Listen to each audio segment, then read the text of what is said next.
That day Nathan wandered aimlessly through the streets. After another argument with his wife, he desperately wanted to drown his sorrows in alcohol. He couldn't bear the constant tension any longer. Nathan loved Astrid deeply, but the endless family conflicts were driving him mad, especially since they seemed so pointless. "I've been suggesting for a long time that we adopt a child," he would remind her each time Astrid became hysterical about motherhood. But his wife always saw mockery in everything he did, even though Nathan had no intention of hurting her. Even the stray cat he brought home became a source of contention. "Is this your way of hinting?" Astrid asked accusingly when he brought the cat home from the vet. "Oh, I guess. You're saying that since we can't have children, we should at least have a pet. People these days replace children with animals, and you seem fine with that. You don't care that we haven't had kids. You'll probably just find a mistress or leave me when you feel like it. That's your plan. It's so convenient for you." "What are you talking about?" Nathan exclaimed, shocked. He loved Astrid and would never think of leaving her. He couldn't understand what was going on in her mind, especially lately. No matter how hard he tried to calm her down and reason with her, it was futile. Astrid was unable to react rationally to anything. Sometimes Nathan thought she had completely lost her mind and needed to see a therapist, but he was afraid to bring up the subject, knowing her reaction could be unpredictable. Given Astrid's fragile emotional state, which worsened daily, she might have a breakdown and move in with her mother, especially since she had threatened to do so once. "Maybe you don't even need me anymore," Astrid shouted during their argument. "Maybe I should just move in with my mum. Why not? It might be better for both of us. You can find someone who can give you children." Nathan couldn't understand where these terrible thoughts were coming from. He had never given Astrid any reason to doubt him and his feelings. She was so fixated on her inability to have children that it was destroying her. Her mother Ursula didn't support Astrid's behaviour and often scolded her for causing scenes with her husband. "You have such a wonderful man," Ursula used to say, "and you're always picking fights with him. Not every man would put up with this. You need to face the truth. Your character leaves much to be desired. He loves you so much." Of course, Ursula wouldn't refuse her daughter if she wanted to stay with her for a while. However, she tried to influence her and said, "This is unbearable. You're driving yourself to a nervous breakdown and making Nathan miserable. He said he's open to adopting. If you can't have children, you can give a chance to abandoned children to have a normal life. Your family is well off. You have everything you need and more. Why not adopt a boy and a girl from an orphanage? You can raise them as your own and finally have the complete family you've always wanted." But Astrid refused to listen to any of it. Adopt children? The thought baffled her every time her mother and husband brought up the subject. It was beyond comprehension. She wanted to raise her own children, her own flesh and blood, not someone else's offspring with unknown origins. What if they turned out to be sick or worse, burdened with a terrible genetic legacy? What if their parents were alcoholics or addicts? She couldn't bear the thought of battling such a grim inheritance for the rest of her life. No, that was not her story. She was unable to do it. She yearned for her own child, one who would resemble her and Nathan. If it came down to it, she'd rather live childless than raise someone else's child. Nathan was at a loss. He had accompanied his wife to countless doctors, hoping for a positive outcome, but to no avail. Astrid had some health issues, and Nathan himself was no longer in the prime of his health, but none of this seemed to affect their ability to conceive. It was simply not meant to be, and there was nothing they could do about it. And while Nathan was ready to accept their fate, Astrid was not. Her emotional state worsened with each passing day, driving him to the brink of insanity. The man was willing to do anything to see his wife pregnant. But what could he do? Unfortunately, nothing. This sense of helplessness was overwhelming. On the day he decided to take a walk to clear his mind, he had another argument with his wife. Astrid, as had become her habit lately, threw a tantrum over nothing. Nathan couldn't even recall the reason. All he remembered was the barrage of insults and accusations that he could no longer endure. After listening to yet another round of unfounded complaints, Nathan rushed out of the house and went to the nearby park. He desperately needed to be alone, to breathe fresh air and to gather his thoughts. Fortunately, the park was almost empty, except for a boy about 10 years old who seemed to appear out of nowhere. "Sir, I apologise for disturbing you, but could you help me?" Nathan's first instinct was to brush him off. "I don't give alms, and I really don't have any cash with me." It took Nathan a few seconds to emerge from his deep thoughts and notice the boy still standing there. He realised that Jerry wouldn't leave until he got what he needed. Nathan reached into his pocket, but Jerry stopped him. "No, please," Jerry said with a bitter smile. "I don't want money. I need help carrying this bag. Could you help me?" Nathan was so lost in thought that he hadn't noticed the large sack next to the boy, clearly not filled with groceries, but something very heavy. Such bags were typically used on construction sites for hauling debris. Nathan wasn't far from the truth. The bag contained cement, at least 20 kilograms of it. "Where did you get this?" Nathan asked. "Why do you need so much?" "It's not for me," Jerry replied. "It needs to be taken to those cottages over there." Jerry pointed to a construction site beyond the park that had been under development for several months. Nathan himself had considered buying a house there. The location was good and not far from his current residence. But with all his family troubles, Nathan hadn't given much thought to real estate lately. He had put the idea on hold, so to speak. Lately, Nathan hadn't been wanting anything. He was disheartened by the feeling that his life was slowly falling apart. He often wondered why all this was happening to him, never considering that there were people in the world far worse off than him. People like Jerry, for example, who had endured more hardships than Nathan could imagine. Like many orphans, Jerry's life was far from easy. He didn't know whether it was better to live in an orphanage or with a stepfather who, despite living with his late mother for many years, never loved him. Douglas met Jerry's mother, Leilani, several years ago and wasn't bothered by the fact that she already had a son. Leilani was a promising partner with a good salary, her own place and excellent homemaking skills.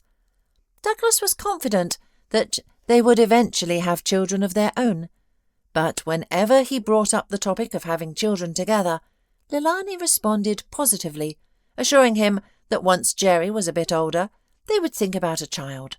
However, years passed and the long-awaited pregnancy never came. Moreover, Leilani received a devastating diagnosis that left her in despair. Despite treatment, her condition did not improve, and about a year later, Jerry was left an orphan under Douglas's care. Of course, Douglas was sorry for his late wife, but life went on, and he needed to sort out his personal life. He became Jerry's guardian primarily for the apartment, not wanting such a good living space to go to waste.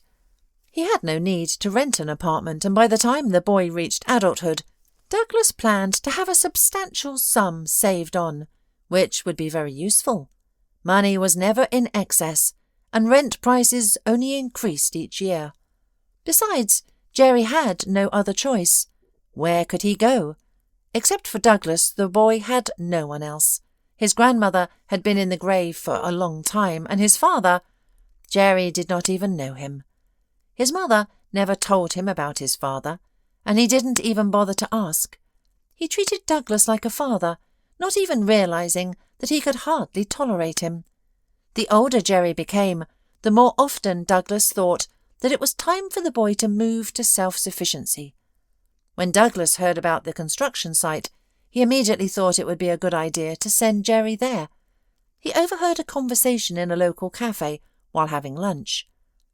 One of the men was complaining to a friend about how his son had taken a part-time job there. The pay was meagre, but the work was back-breaking.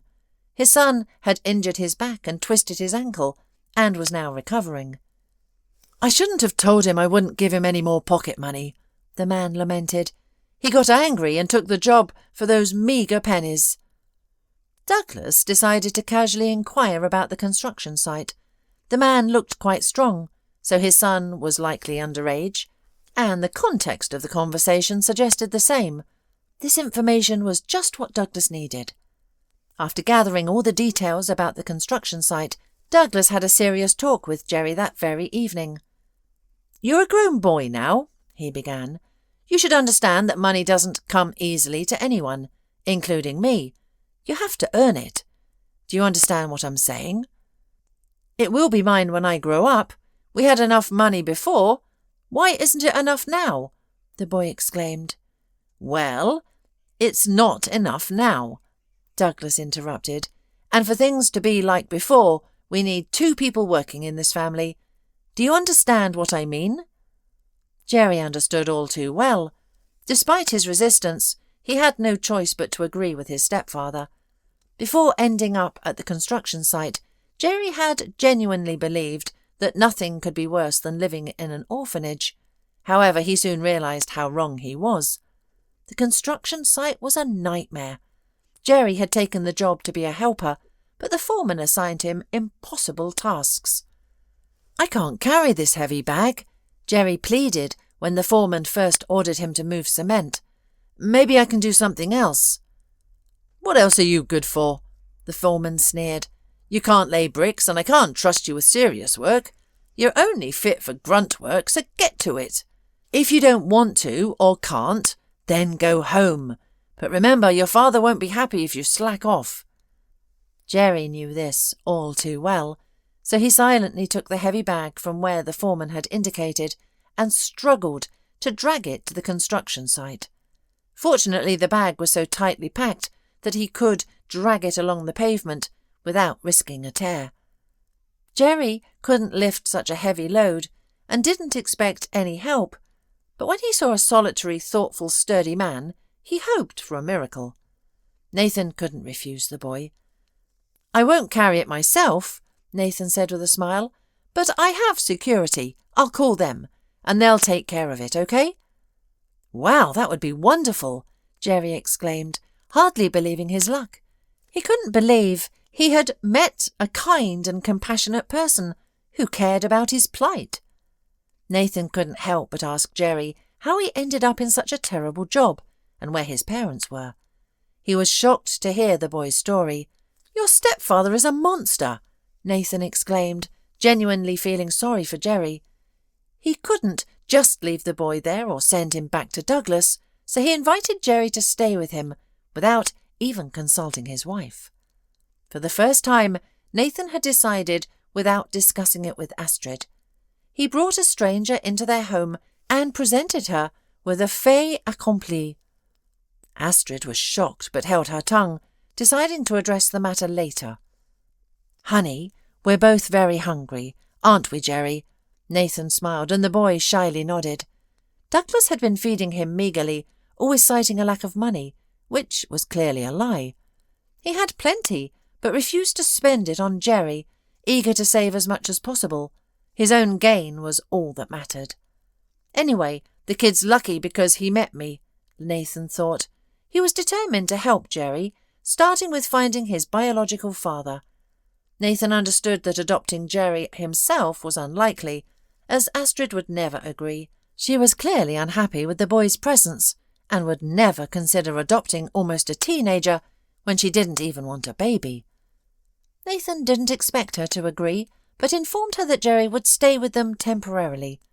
He couldn't just throw the boy out onto the street, and returning him to Douglas was out of the question. Since Jerry had found himself in the care of good people, Nathan felt compelled to help. Surprisingly, Astrid didn't object. "What can I say?" she sighed.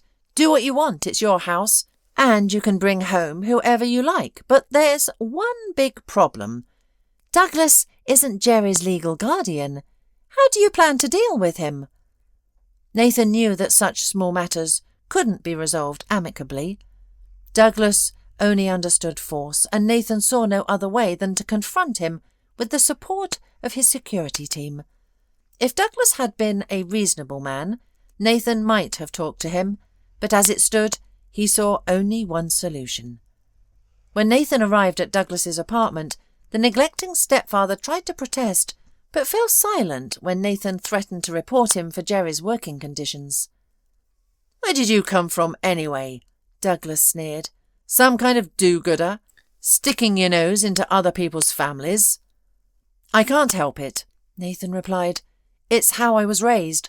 My parents taught me not to ignore others' suffering. I couldn't stand by and watch how you treat the boy. How do you sleep at night?" "That's none of your business," Douglas snapped. "What do you want from me? Do you want me to keep quiet about Jerry's disappearance? Fine, I will. What else do you want?" Nathan saw no point in arguing with Douglas. He left without another word and returned home to find Astrid gone. He didn't bother calling her, knowing she had likely gone to her mother's to discuss the situation. Nathan understood her feelings, but wouldn't be swayed. Helping Jerry was a matter of principle to him. He hoped to find Jerry's biological father, thinking that even if the man had never seen his son, he wouldn't reject him. Perhaps he didn't even know of Jerry's existence and would be happy to learn about him. But soon Nathan discovered the truth about Jerry's father. He was filled with sadness and panic. Nathan now understood why the boy's mother had never spoken about him. He was a man who had hit rock bottom, a hopeless alcoholic, incapable of caring for himself, let alone his son. His only concern was finding money for his next drink. Everything else was irrelevant. Faced with this harsh truth, Nathan found himself in an impossible situation. He felt concerned. On one side, his wife, who would never accept Jerry, and on the other, his duty to a child who deserved a better future. Returning Jerry to his stepfather was out of the question. Nathan would never forgive himself. Sending him to an orphanage was equally unthinkable. He had already given the boy hope for a better life, and couldn't take it away.